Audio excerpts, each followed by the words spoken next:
Saya mau minta doanya untuk kakak saya yang baru meninggal seminggu yang lalu, nama almarhumah. Kalau laki-laki almarhum Taufik. Nanti di akhir majlis kita doakan semua. Ini acara kita masih panjang, nanti ditutup dengan doa di akhir untuk yang sakit, untuk yang meninggal semua kita doakan insya Allah. Kita nanti ada penggalangan dana, tapi namanya lelang. Namanya aja lelang. Sebetulnya akadnya adalah wakaf, tapi dikasih hadiah. Misalnya ibu bapak berwakaf, dikasih baju kaos, ada tulisannya UAS. Tulisannya di mana? UAS, ujian akhir semester. Nanti dikasih baju kaos ke depan, dia berwakaf. Duitnya 100% untuk pembangunan pesantren Nurul Ilmi. Nurul Iman. 100% untuk pesantren Nurul Iman di Gorontalo yang insya Allah akan menjadi amal jariah sampai hari kiamat. Bajunya mirip tapi bukan yang ini. Kalau ini diambil saya pakai apa pulang?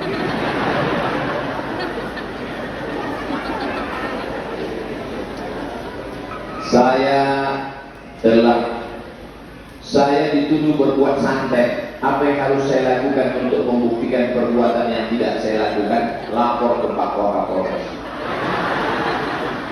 Yang nuduh ini kena pasal penistaan nama baik, pencemaran nama baik.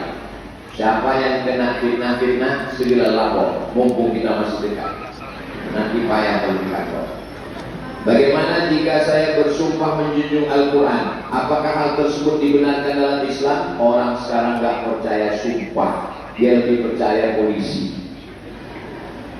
Kalau kita sumpah, nanti dia akan ngomong berkelit begini, begitu, begono. Lapor ke polisi, nanti akan di BAP, yang memfitnah akan kena pasal, kena di pengadilan selesai. Al-Hakim yarfa'ul khilaf, pemerintah yang mengangkat khilaf. Nah, jadi ibu kalau ada diejek orang, dinista orang, jangan segan-segan, lapor segera. Siap lapor?